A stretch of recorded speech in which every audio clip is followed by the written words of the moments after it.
And with that, let's do the pledge.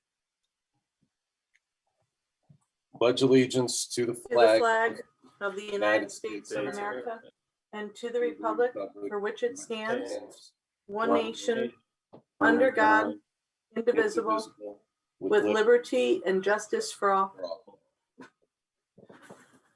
All right. Next on the agenda is approval of minutes, but if folks don't mind, we'll table that for a minute and open it up to our guests from the Green Bank who are joining us again. I think we had them on 2 meetings ago.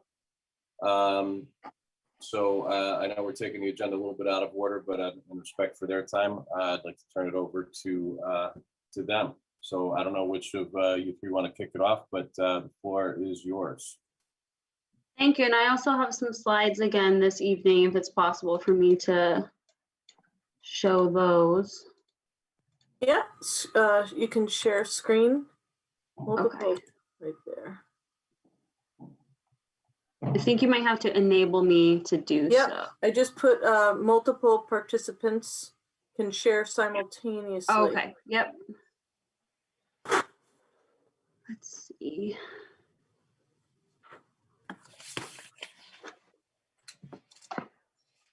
All right, that should do it. Let me know.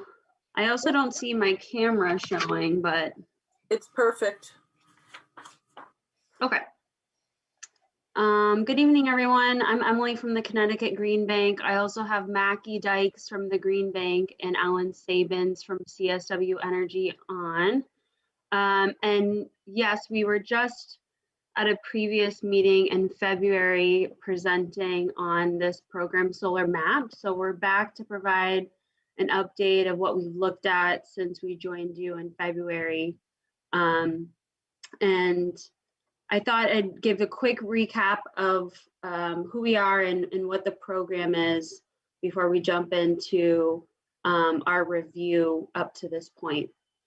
So the Solar Municipal Assistance Program is a Connecticut Green Bank program to provide support to towns that are looking to install solar on their municipal and school buildings. And the Solar Map team is us at the Connecticut Green Bank, as well as our technical partners at CSW Energy. So Green Bank is an independent quasi-public state agency. And we've got financing for all different sectors to do clean energy projects. And our partners at CSW Energy have a lot of experience working with municipalities to develop solar projects. So there are technical eyes for the program.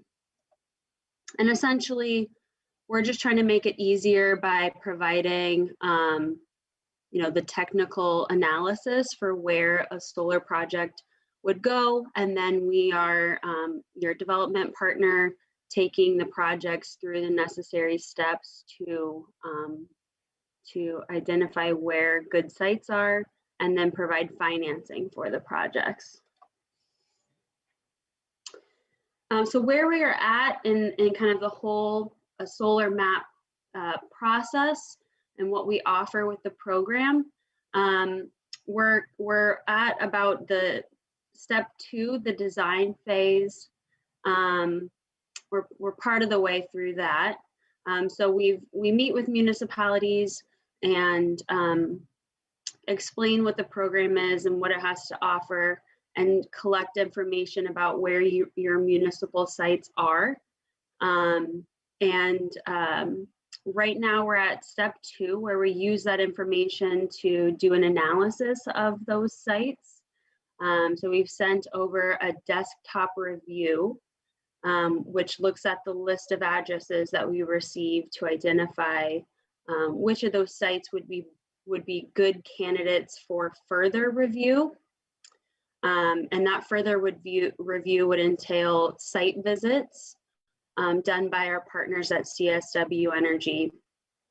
And once those site visits are done, we would do sort of an economic feasibility check to make sure that the projects we've identified so far would deliver savings. And then we actually developed some preliminary system designs for you to look at and further kind of green light developing these projects. And once we determine kind of which projects that the town is interested in moving forward with further, we move to step 3, which is kind of the review portion, where we will actually, the Green Bank team will move forward securing the utility incentives that are available for these projects, or ZRECs. And then the Green Bank will also administer an RFP to secure a construction partner. And that piece, we actually aggregate not just any projects that Cheshire is interested in moving forward with this year, but all of the towns that we're working with across the state. So we bundle those projects together and put them out to bid as a larger portfolio of projects. Once we know what the incentives are and we know who our construction partner is and therefore our construction costs, we're able to return back to the town with final numbers, a final PPA rate, final savings numbers, and work together to move to step 4 of executing an agreement and beginning construction. So that's kind of the nutshell of the program that we're working through this year.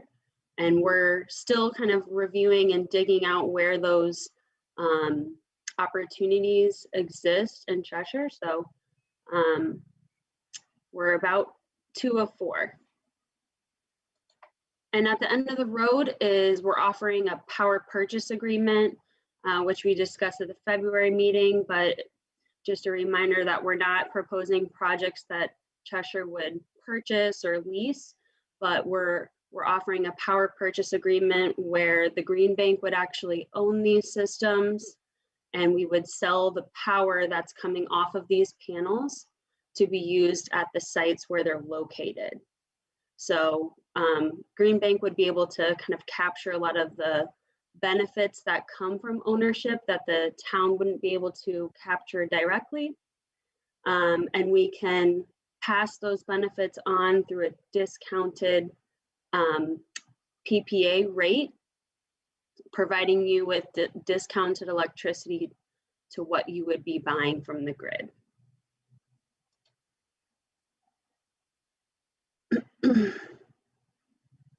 And this slide just highlights a few additional benefits to going the PPA route of a solar project.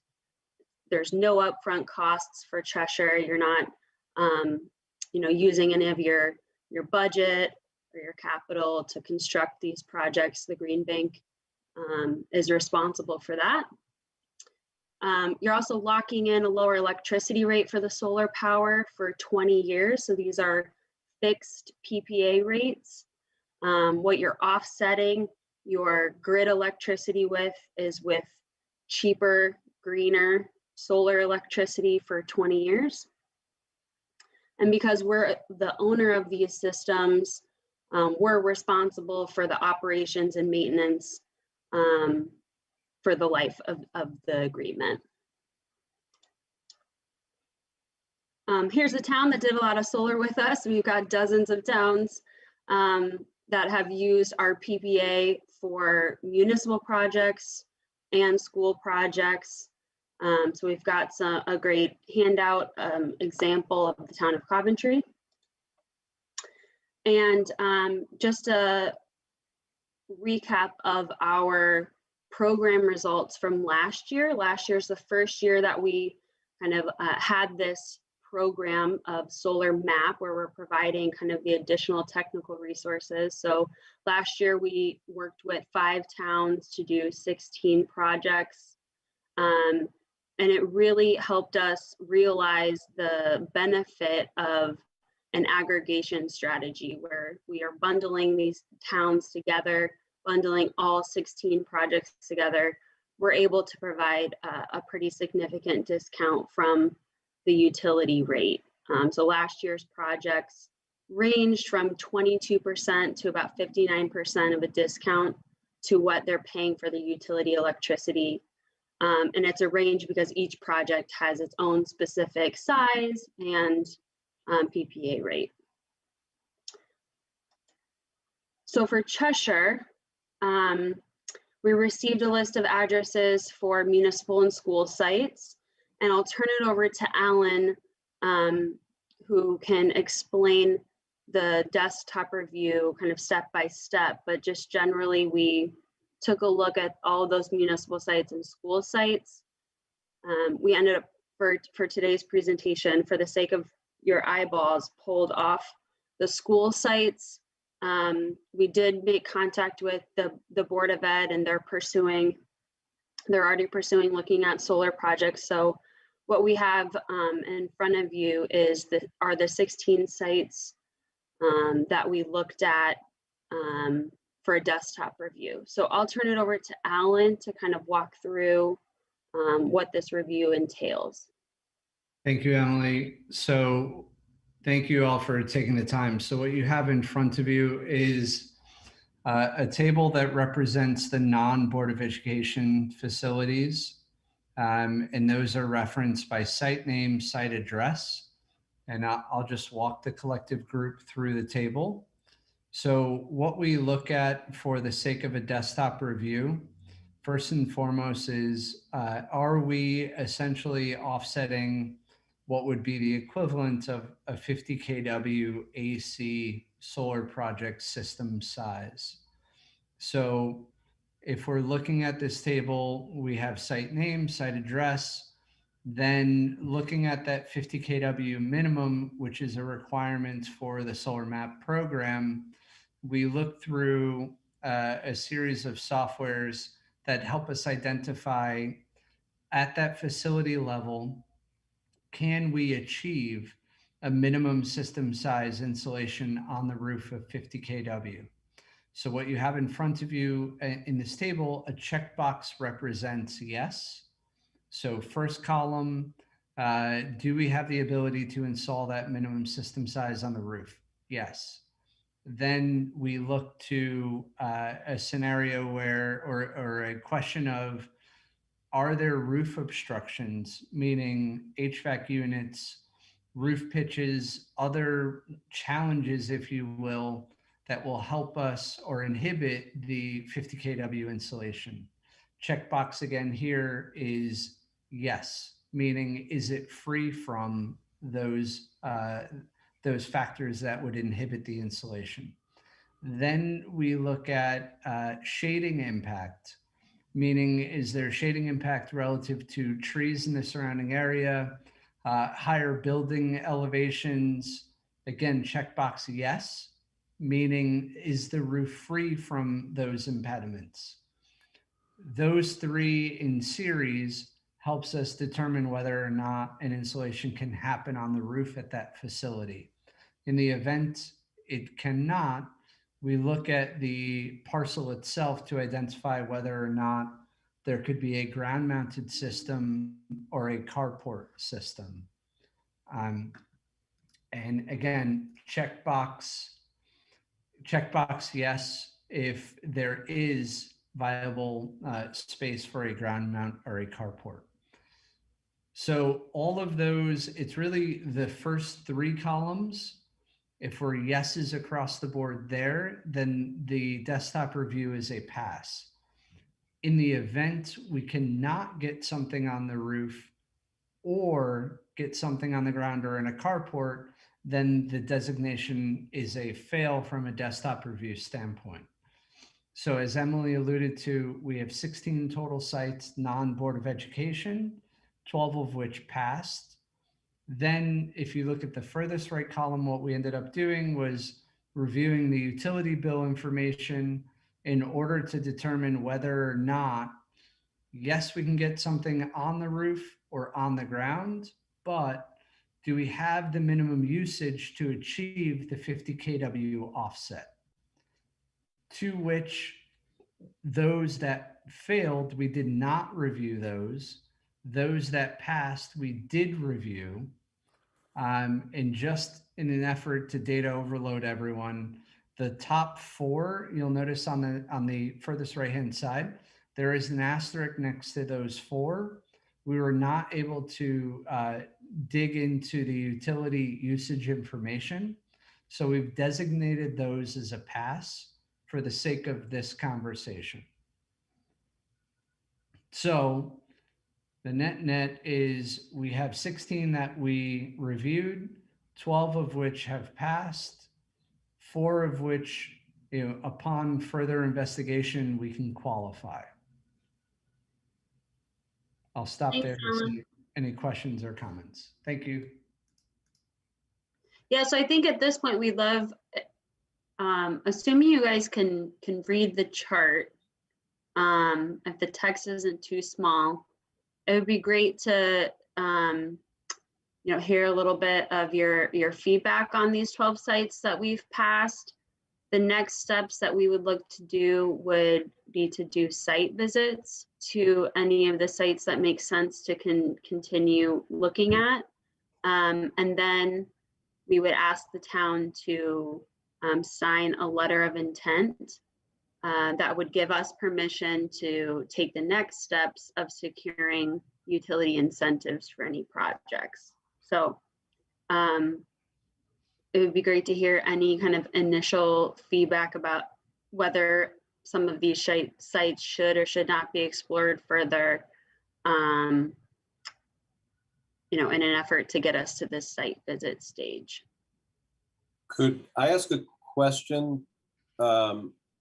Is there a limit in the number of projects that we could consider to participate in the program, or is it just kind of open-ended? You may have covered that and I don't remember from a couple meetings ago. No, there's no limit. Any commissioners have any questions or thoughts on any of the properties here? I'm kind of wondering about the community pool. It's a non-conventional roof, and it already has the gents that the gas. So it's already producing energy. So I don't know if that was taken into account when they were looking at whether it still uses a 50 kilowatt off the grid. Yeah, so I'm sorry, I didn't catch your name. Is it Dan? Yes. Hi, Dan. This is Alan. So you're referencing what would be row number 1, 2, 3, 4, 5 at 520 South Main Street. Is that correct? The community pool? Yes. Yeah, so our desktop review yielded a pass. And then when we looked at the utility bill usage, the utility account usage, it did also meet that minimum threshold. So from our vantage point, both are a pass. And this is Mackie. That bill, it would take in, I mean, we might not see what sounds like there's a cogen unit there, what it's producing, but we can see what the purchase of kilowatt hours is from the grid from that bill. So based on that, we can tell there's enough that you're still purchasing from the grid to warrant a solar system.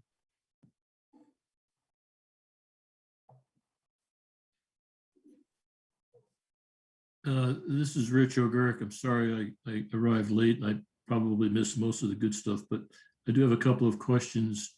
I see all these facilities that have been looked at. They've got a pass-fail. Does Connecticut Green Bank have any way of ranking them from best to worst? Or, I mean, is there a way for you to kind of advise us as to which of these facilities might be the better? Not at this point. I think really what we've been able to look at so far is what's available to us kind of virtually through various software platforms that Alan's team uses, and then the information we have about electricity usage from the bills that you guys provided. The next step would allow us to get on site and kind of further suss out what opportunities exist from the 12 that passed. And we would be able to kind of, the deliverable from that is a site report where we would actually envision a system size, a location on the site, a preliminary design, and an estimated generation. So that would help us kind of envision more of a proposed system. But in terms of, which one might be better to pursue than the next, that also would probably be more of a discussion. Yeah, I mean, we Okay. could rank them in terms of, at that point, after we do the site visits, what's gonna save, what we think is gonna save you the most. We could do it just by side, and probably the savings would be the most interesting. So yeah, we could rank them by that after we. What do the you site need from the town of Cheshire in order to get to the site visit stage? Yeah, I'm glad you asked. We essentially would just need kind of a point of contact who could help us get to these 12 sites. And, Alan, feel free to chime in, but essentially we'd be looking at the electrical or mechanical room, and probably only need about 20-30 minutes at each site to take photos and check out that electrical room. That's right. And I would say the smaller the facility, the faster it would be. Okay, so that's physically, you need a point of contact, but did I hear you say earlier that you need some kind of letter of intent?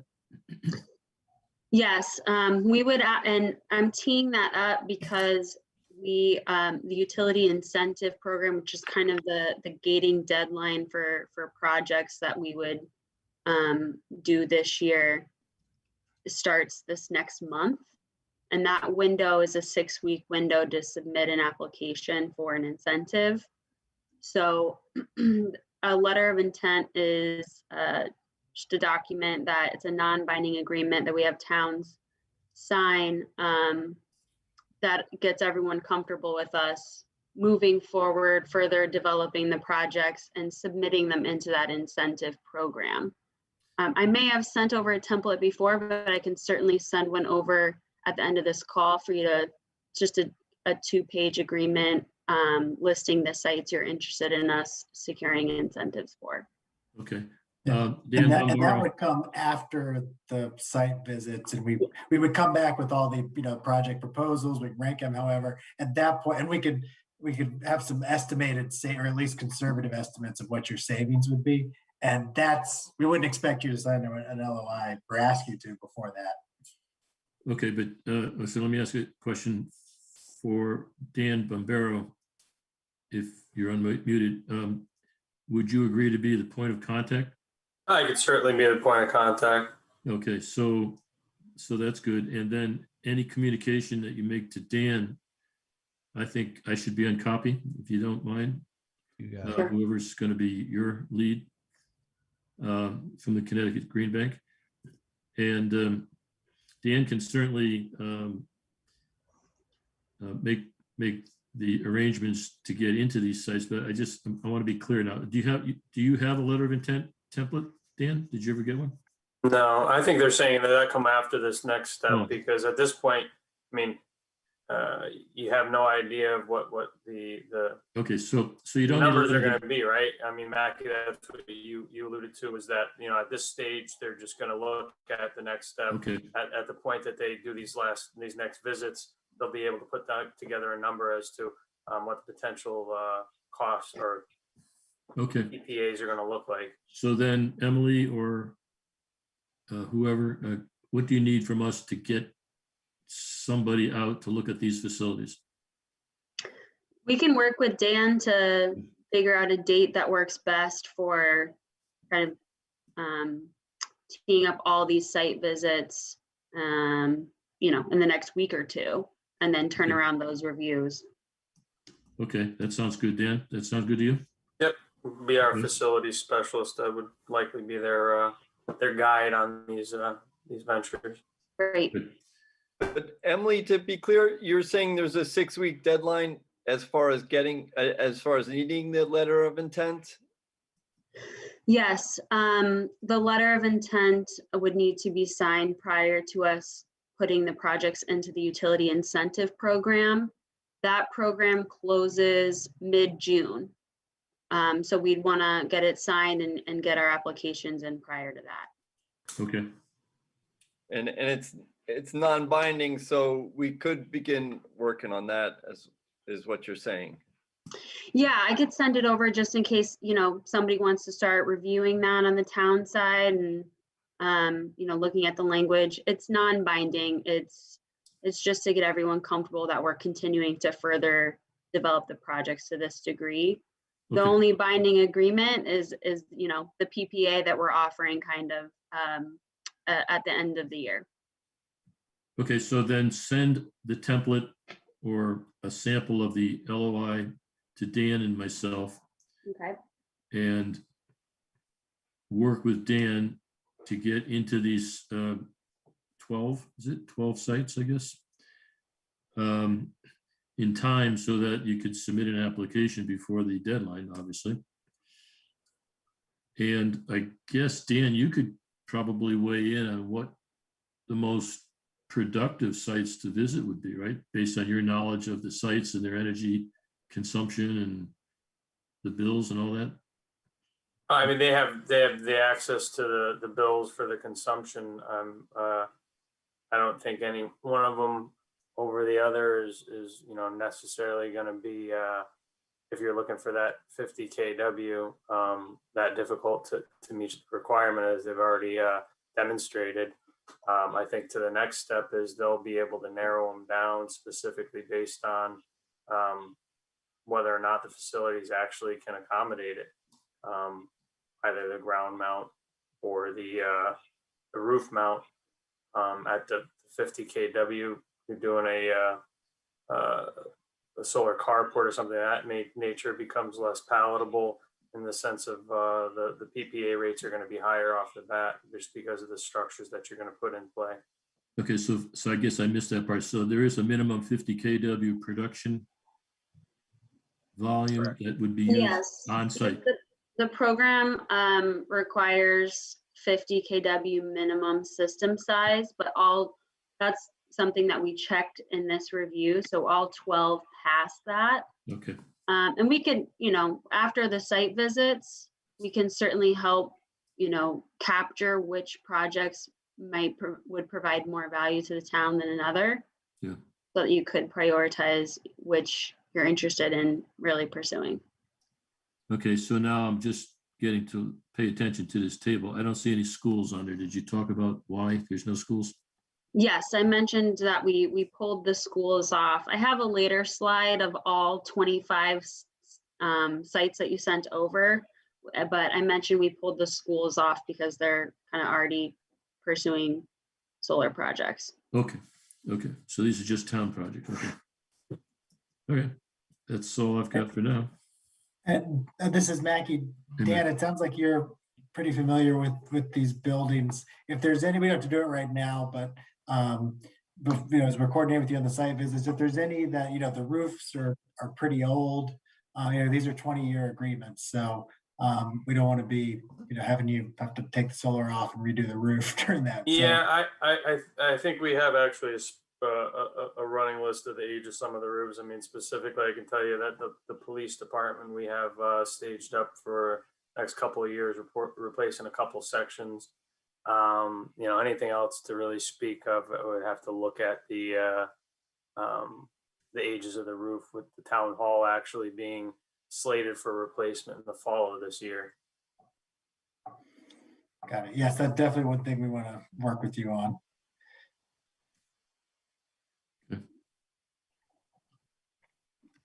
Okay, so how soon do you think somebody's going to be connecting with Dan? Tomorrow morning.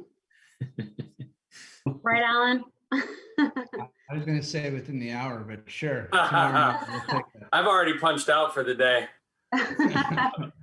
Yeah, You could certainly reach out to me, and like I said, I could start off tomorrow. We could look for a list of the age of the roofs, any information we might have on those, and I could take a closer look at my records as to where where things stand in the capital budget for replacement. We have a 5-year plan, and some of these are already sitting on that for replacement. And what did you say you needed, like a half an hour per building? Yeah, I mean, that's a rough average, but I would say the smaller the building, really it's, we're trying to get to the electrical room. We'll take some site photos. So I would say on average on these systems or these opportunities, like 15 to 20. Okay.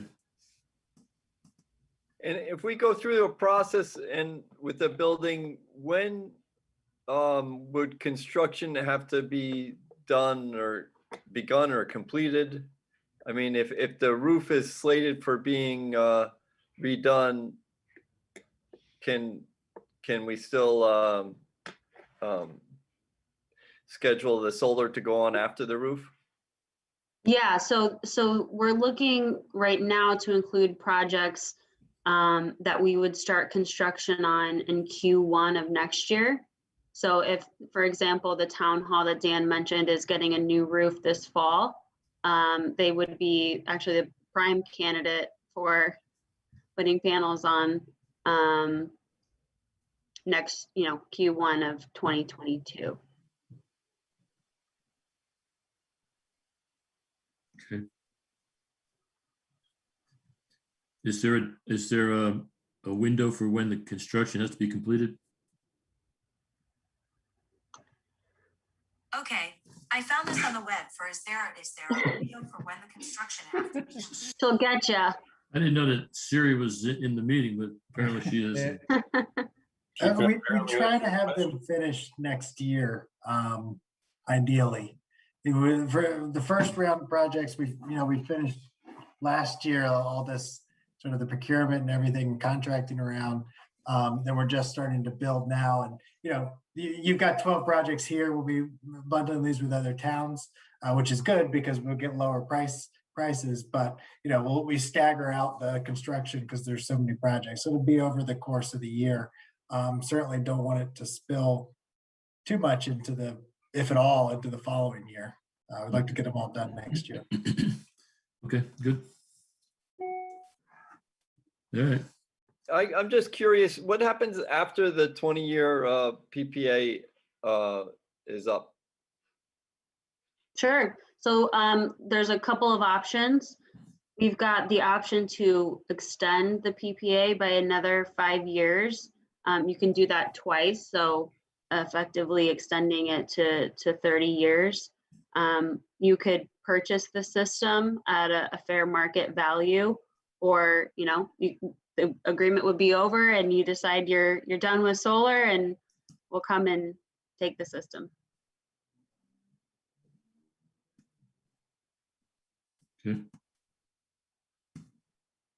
Do you use any particular manufacturer of panels, or it varies?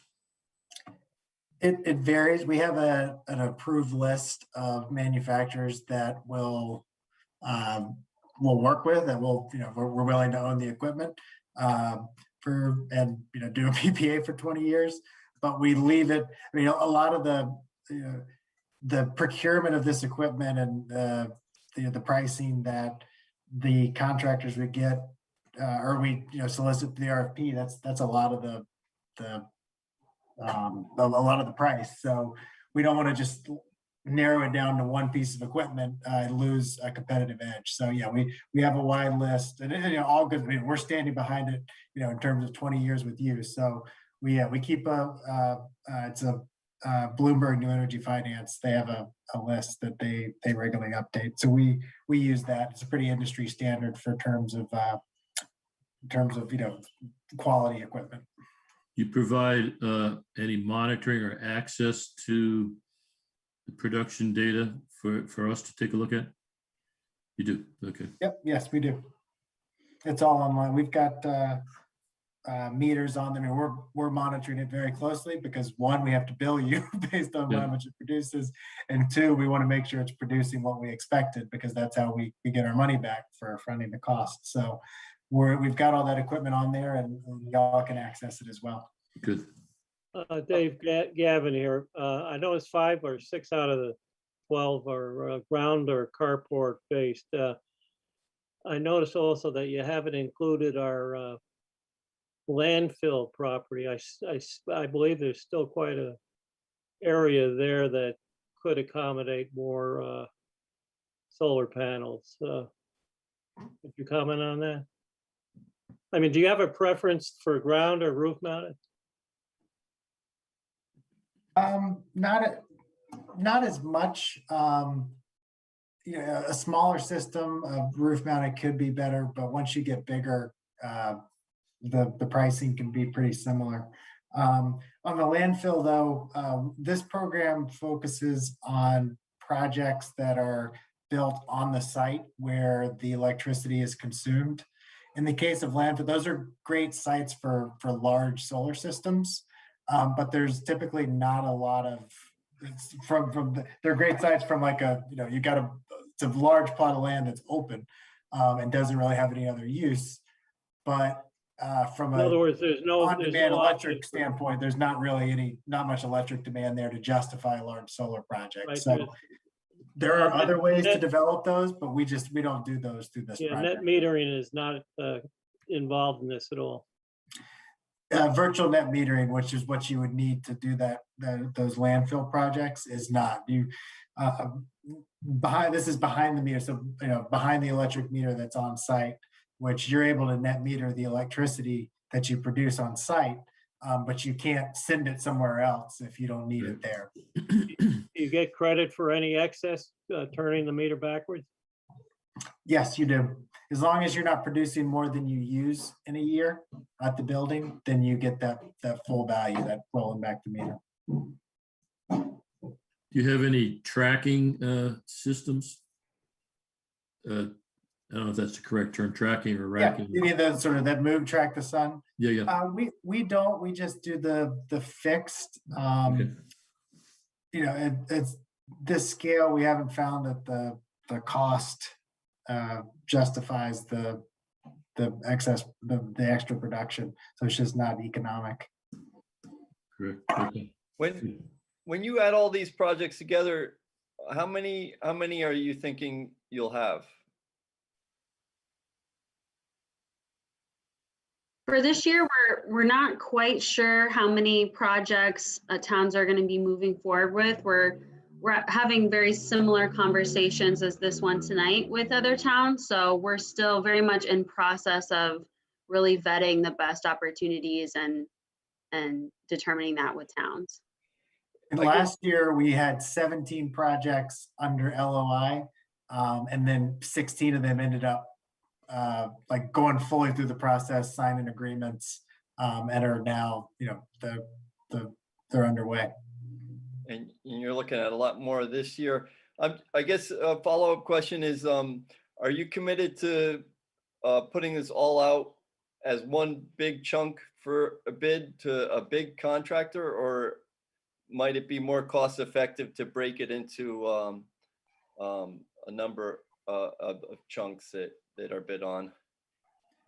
Either one.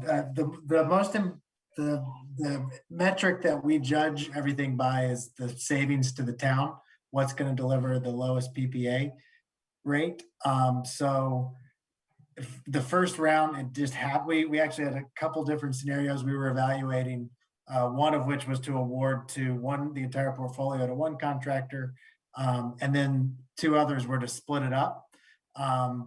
So we're not wedded to either one. It's really whatever's gonna give everyone the best deal. Great. Yeah, and contractors have, the option to submit their, bids in by a project basis or a portfolio bid. And as Mackie mentioned, we had a few of them submit both.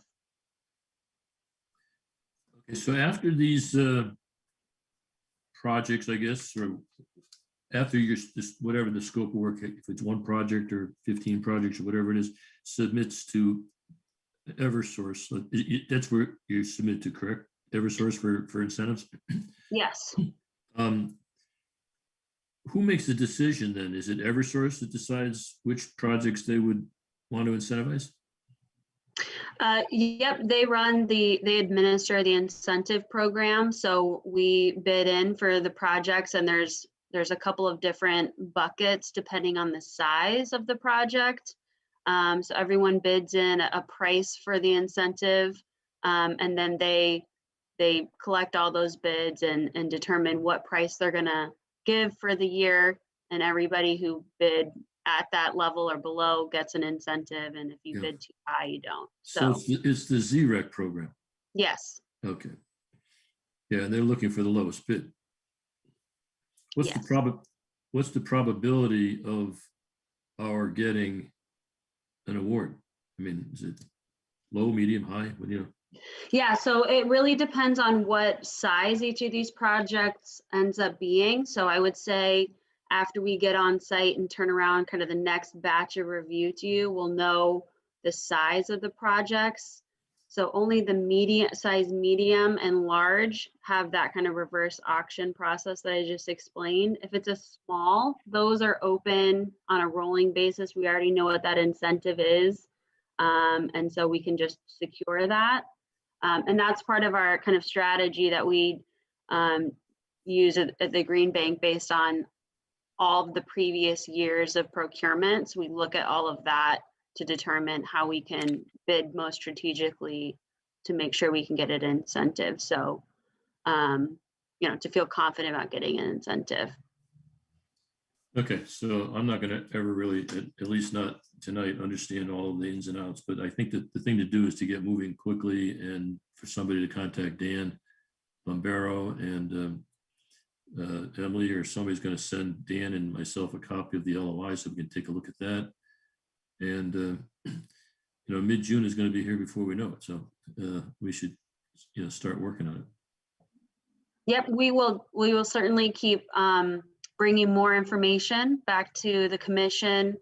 I'll follow up with you, Rich, and Dan with a copy of the LOI and start working with Dan on learning roof ages and getting site visits set up. So we'll keep moving and come back shortly with more information. Okay, that's excellent. Did Chris Smith come back? Yes. Oh, okay. So Chris, does anybody have anything else that they want to add? I lost my computer for about 15 minutes there. How come that we're not dealing with any of the school stuff?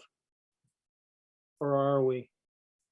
Well, Emily explained it to me because I asked the same question, that evidently the school system has decided to go down their own path. I don't know if that's right or wrong, or if that's the way it should end up being, but that was the explanation, that they carved out the schools because the schools were already engaged with some other developer or program. Interesting. Yeah. A little frustrating in addition to being Well, actually, maybe this is a conversation for another time, but is this something we want to consider? And don't we have a liaison from the Board of Ed? Do we want to have a conversation with them about this so that we're kind of on the same page? I mean, yeah, the liaison is Dan. Isn't The there other Dan, the other Dan. Oh, Yeah, I think that's appropriate, but maybe not right now. Okay. Any other questions? Then we could wrap this part of it up. All right, thank you, everyone. Thank you very much for your continuing to help us develop this. It's something I think we're very interested in doing. Hopefully we can get something out of it. Appreciate it. Thank you so much. Take care. Thank you for your time. Yep.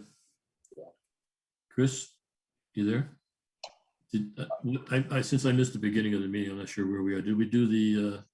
The only thing we skipped, Mr. Chairman, was we didn't have quorum for the minutes right away. Okay. And I figured you probably have a couple of edits, so we're Yeah. waiting for you. Okay. Well, I didn't have any edits. I don't. Oh, man. That's a first. Well, not to say that I couldn't, but I don't have them. I just don't have them.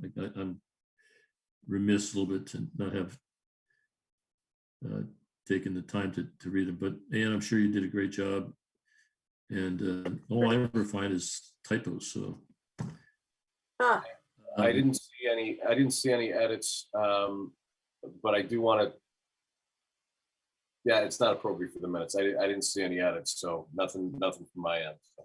Okay, so let's have a motion to accept the minutes as written. So moved. Seconded by Dan. Okay, Chris and Dan. And without any further discussion, all in favor? Aye. Aye. We got 4. And we do have a quorum tonight, correct? We do. Ryan O'Grady was on. He stepped away for a moment. Yeah. And Walt Gajewski sent me an email, but I didn't get a chance to read it, but I presume that it said that he wasn't coming. So, all right. So where are we on the agenda? We are starting old business, and I believe we already covered item D, or part of item D under with that previous discussion, but we are starting Roman numerals. Well, any communications? The ground communication. And I didn't receive any communications that I can recall. So we skip on to old business. Yes, sir. Okay. And I'm going by memory until I get my actual agenda out, but the first item is the energy efficiency projects, and we have listed the McClary, HES, I Heart My Home, and so Dan Bombero, what's the status of the light standards at the McClary Athletic Complex? I previously reported that they would be finished at the end of that week. While they did the final balancing, they're still at this point waiting for a control module and a replacement fixture for one that failed. So that's still underway. Unfortunately, they have to use 80-foot lifts, and they've had some restrictions with wind and some poor equipment. It's my best understanding of that, but they're should be wrapping up sooner than later with these final little more punch list items being completed. Okay, so Ann, you could minute that there have been some hiccups, I guess, or you said it was a failed component or a couple? Yeah, they had one replacement fixture that was required, and they had a control module that they've been waiting on. Okay. So is there a projected, after all the problems are addressed, is there a new? I would leave it open-ended at this point with, they've had some difficulty getting it wrapped up. It's been underway for some time now, and I'll report again at next month's meeting. Hopefully have a better understanding of the final completion date. Okay, that's good. All right, item number 2 looks like the Hess program for residential buildings, and it's a standing item. Dan Knutson usually reports on this in connection also with I Love My Home. So is there any update on the Hess program for residential? I don't really have an update. And I think last meeting I said I would put it on Facebook again, and I haven't done that yet. I was away most of the month, but I'll do that shortly. Okay. So I think you've said at the last meeting that there was really no end date in sight. I mean, it's going to end sometime, but it seemed like we were going to make it at least to mid-year. I don't know if that's still true or not. Mm-hmm. Okay, the 4th item is the annual M&V inspection for year 5, which was completed at the end of February, I believe. And Dan Bombero, I'm not getting any response from Rich Clavette. Is there any way for you to help? I'll reach out to Rich. Would you please? And I mean, I don't want to have to talk to Vinny. Vincent. I mean, just try to nudge Dan, because this is something that really should be completed this month so they can produce the report by the end of May. And, you sent an email, I think last week. I think you CC'd me on, right? Yes, I did. Okay. Yep. I'll follow up on that with Rich. Right. And if you do get Richard on the telephone, or if you get to talk with him, I sent him a copy of the Q1 report, the EMS report, Energy Management System report. Basically, all that is well, it's in a different format this year. I think it's pretty complicated, actually. But basically, it looks at the set points and occupancy projections compared to what they are in reality, and there's deviations, obviously. For example, some buildings are being used longer hours than expected, or some of the temperatures are warmer or cooler than expected, and it can affect the savings. And so I've sent that to Richard to take a look at, and he might just come back and say, well, that's the way it is. I think in the past year, they've had to increase because of COVID, and a lot of these facilities, they've increased the cold air intake or the fresh air intake. And then in a lot of the season, you're seeing higher uses of energy in both running these systems longer, more frequently, along with paring back to the use of the gases and oils for heating the air. Yeah, so I mean, if there's a good reason, and if it's documented, that's what we need to know. So so that somebody comes back later on and says, hey, how come you're using more or less energy than you're supposed to? You know what the answer is. So okay.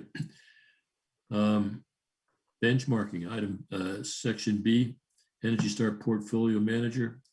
That's again a standing item. I presume, I don't know if who's missing? George Romania. He did reach out to me with a question. Unfortunately, I didn't get back to him until this week on it. He had a little question over what information to input out of what was given to him. So I sent him an email, try to connect with him, actually get him in office and sit down and go through it with him. Yeah, so we've been asking him to report on getting the fuel or propane, I guess fuel, oil, and propane into the. Yep, number 2 heating oil and any any propane, which I think it's only number 2 heating oil that we have. I think any of the facilities that we have gas at are fed through Eversource. Yep. Okay. Okay. Chris Smith. That's a relatively small item, but I've noticed looking at some of the input from the portfolio that some of the things aren't being updated either. From Eversource, Dave? Yeah. If you have that, I mean, anytime you notice any of that, if you send it to me, I can try to take a look at it and maybe reach out to Eversource and see if they can't assist on that. Yeah, and it's not consistent. Like on the overview, it'll show inputs from last summer, but if you look at the exact energy usage, with the line graphs, it'll show actual up-to-date stuff. So it's kind of weird. Okay. Well, before we go to Chris Smith, let's skipping to item number B3. That link that I sent out is a link to the slides and the videos, I guess, that were presented on March 30th, which we talked about at that point, the last meeting, it was upcoming webinar, but that webinar I tuned into it. I don't know if anybody else did. Did anybody else have the opportunity to look at the March 30th webinar? I did not. I was unable to, unfortunately, but if those are the slides, I didn't look at that. I thought that was the Zoom link when I looked at the agenda. That's so if you didn't participate in the webinar, if you click on that link, you'll be able to see the recording of it. It's actually pretty good. It gives you an idea of what you can do with the data that's in the portfolio manager. In other words, how can you use the inputs? What kind of outputs should you be looking at? And that brings me to the Chris Smith item, which is, how do we get to the next step? How do we research new municipal energy efficiency and savings opportunities? We've talked about, last couple of meetings, forming a subcommittee. I think we're good as long as we don't have a quorum. But Chris, can you take it? I was a little bit hamstrung because of the guidance that we have on FOIA and the way that we framed the conversation last time. The memo on FOIA is if there's a subcommittee, quorum doesn't really matter. We didn't vote to form a subcommittee, and so I wanted to be clear for the minutes today that I think all we're seeking to do is probably Chairman Agoric and Commissioner Gavin and I are going to have a conversation about organizing some of this stuff. It's not any subcommittee to take official action, but rather just us kind of collaborating on doing homework without a quorum. And so I'm hoping that, that meets the requirements. If it doesn't, then we have to notice a subcommittee, but I don't think we were forming a subcommittee. This is really just No, collaborating we on won't call it a subcommittee. It's just a discussion group or something. Somebody's got to, and Dave, you're of the three of us probably the most familiar with the energy portfolio manager system. And you've been talking right along that we ought to be able to use the data that's in there to guide us to doing projects that'll save the town energy and money. So that's why, and I hope you would agree that you'd participate in this little informal discussion group. Am I correct? And I think that's still the case.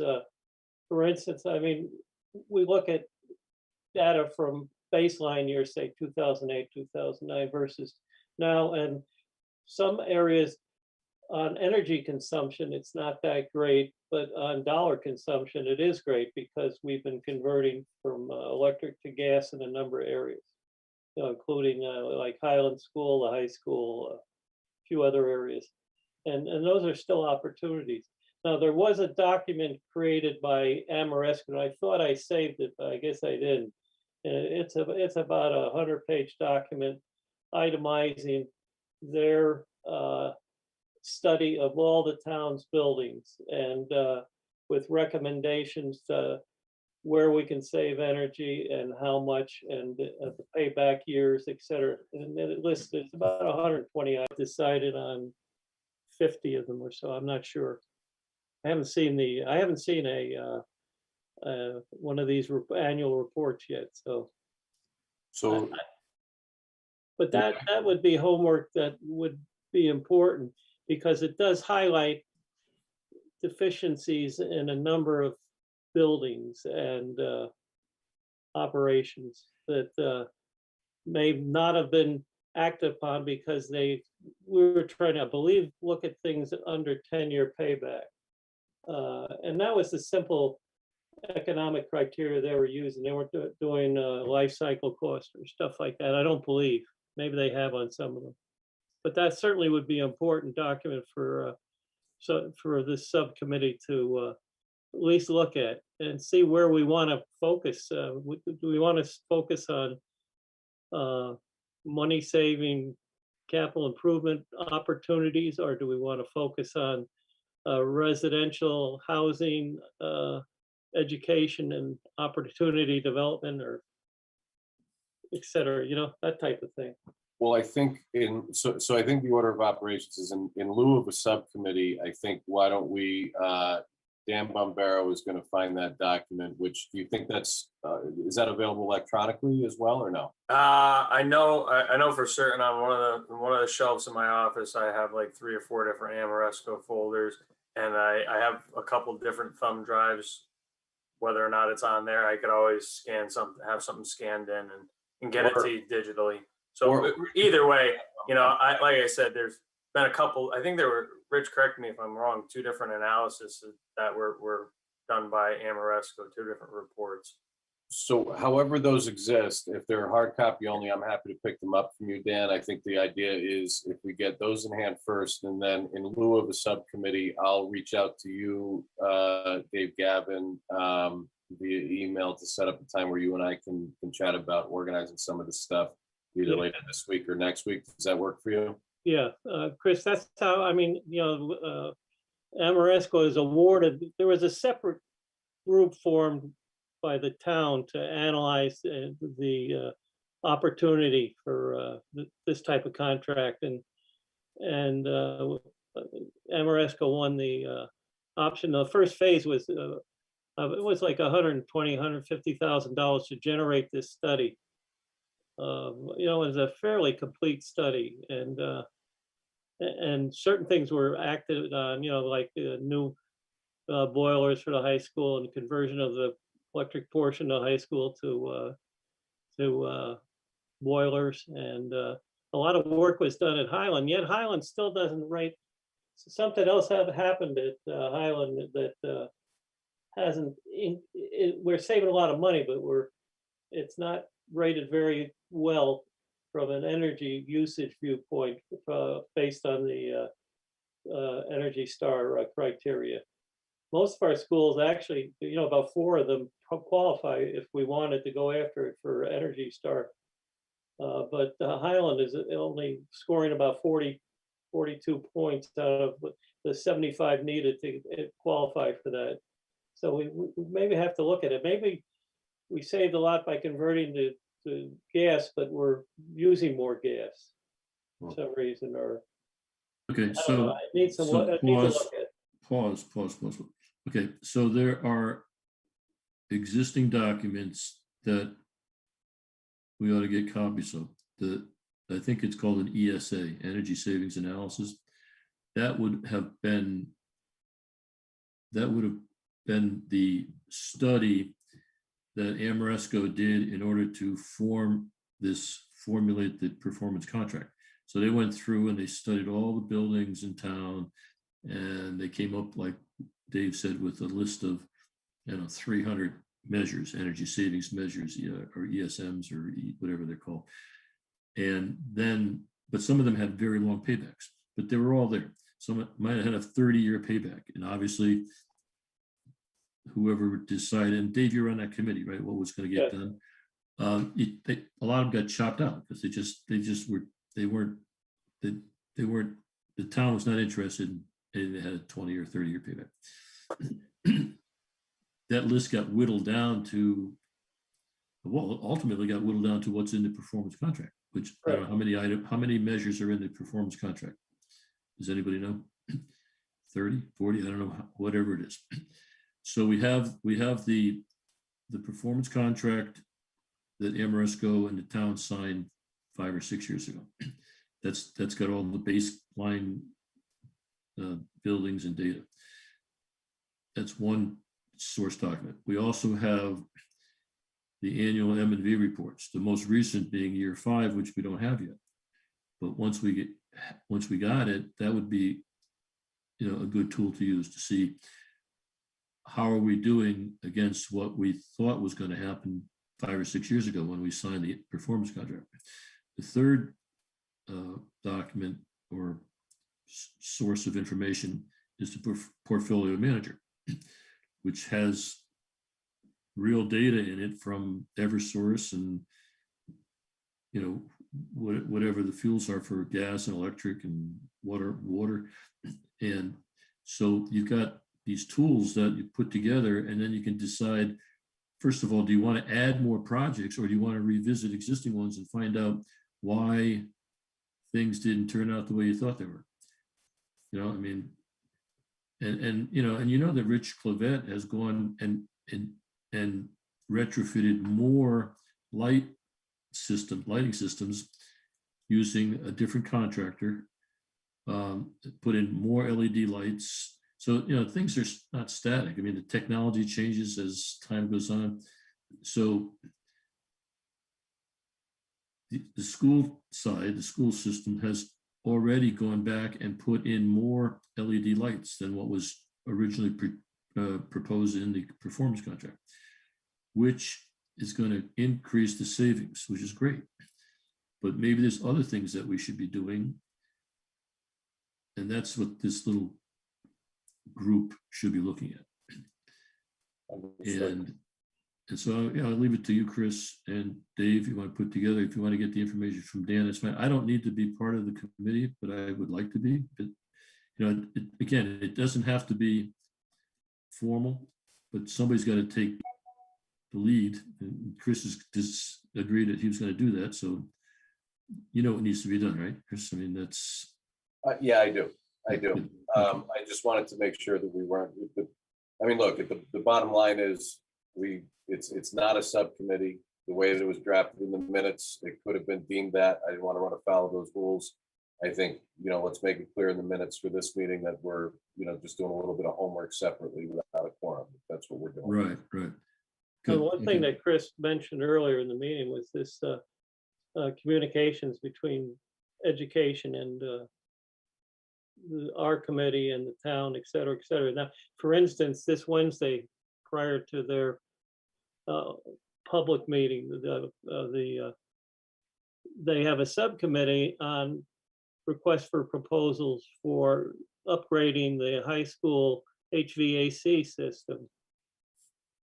We know nothing about that. That's a I'm trying to- PBC project, Dave. Yeah, Public Building Commission. Yep, wait, there's proposals back for design services for HVAC improvements there. That contract for design services has yet to been awarded. So at the very least, we ought to get a look at the design. The design, yeah, much the same as the same as the police department. Yep, Yeah. I'm happy, any of these projects that come across, I'll obviously be sharing with you as it comes to the design services. That's something that's contracted through the PBC.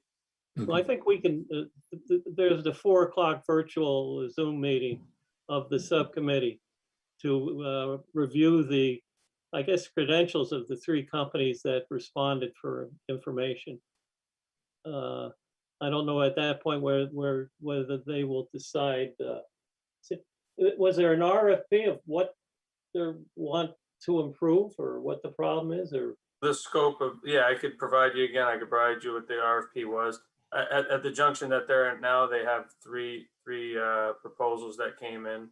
The subcommittee will at that point review amongst themselves the results of the proposals and then make a recommendation to the whole committee, as to which proposer to go with based on the PBC's rules of engagement, as it were, for award. Yeah, so I guess I'm not completely understanding the genesis of the project. Was it something that the school, let's say Richard Clavet or somebody on the school side decided that they needed a new? It would have been a capital project proposed by the schools in last year's budget that would have been then assigned by the town council to the Public Building To Commission. the PBC, okay.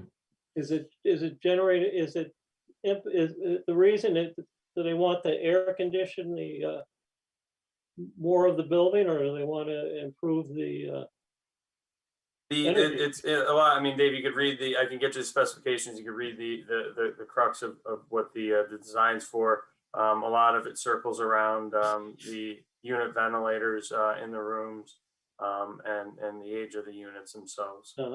I was trying to access those because, on the town website, it looks like they should be accessible, but I couldn't do it for some reason. Yeah, the new town website, there's, occasionally some glitches with accessing the materials, but I'd be happy to just shoot those over to you if you wanted to take a look at them, Dave. Dave, are you going to be able to look in or join the Zoom meeting or no? Is it closed? Yeah, I'm gonna try it. Yeah, try that. Yeah, okay.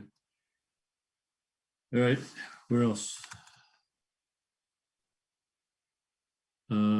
Next item is publicity, education, and outreach. News articles and letters to the editor. I haven't seen anything. Did anybody write any letters to the editor? No, let's move along.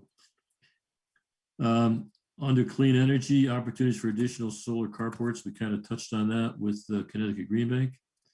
And we certainly went through the Solar Marketplace Assistant Program, or the MAP program. Item E, PBC projects. Some of us took the opportunity to review the plans and specs for the improvements at the police station. Dan, you kind of collated them and sent something to them last Monday, right? Or by last Monday? Yep, it's on their agenda to be presented.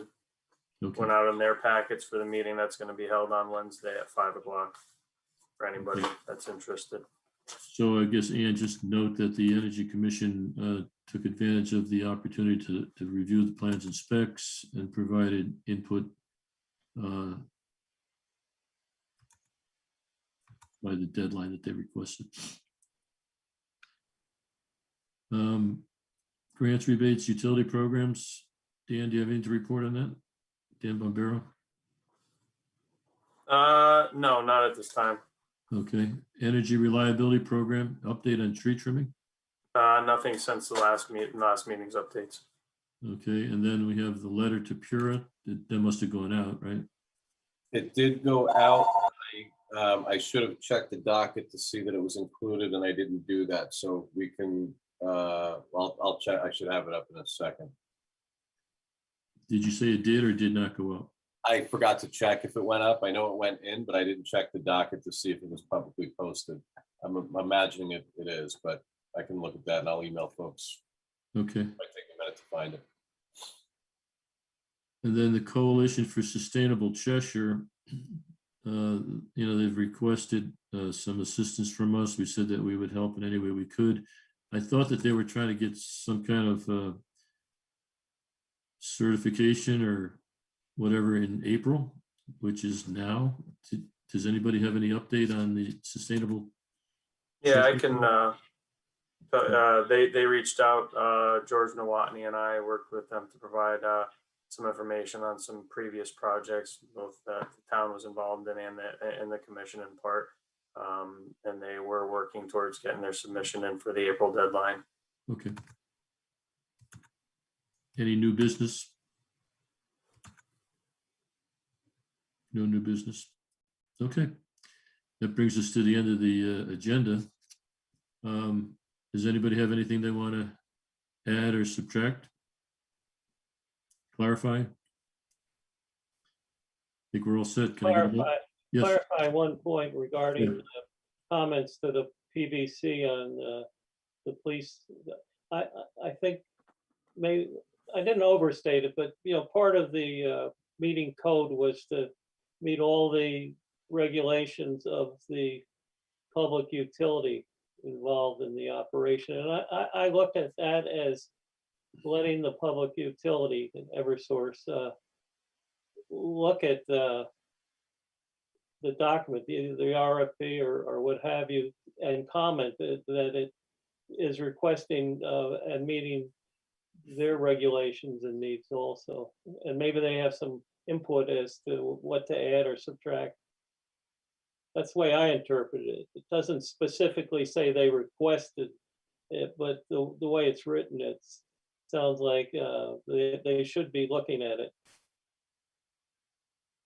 And that's something that we've advocated right along, is that some of these RFPs and RFQs should make sure they meet the requirements and needs of the utility. Okay. So, Ian, under that the PBC projects, we talked about the new HVAC system. Should probably put that. You'll put that under For CHS. Yes. Okay. Anything else? Chris, got anything? Good to go. Dave, good to go. Dan Knutson, nod. Okay. Motion to adjourn. I'll make a motion. Okay, thank you. Second. Okay, you got a competition for second. Give it to Dave. All in favor? Aye. Aye. Thank you.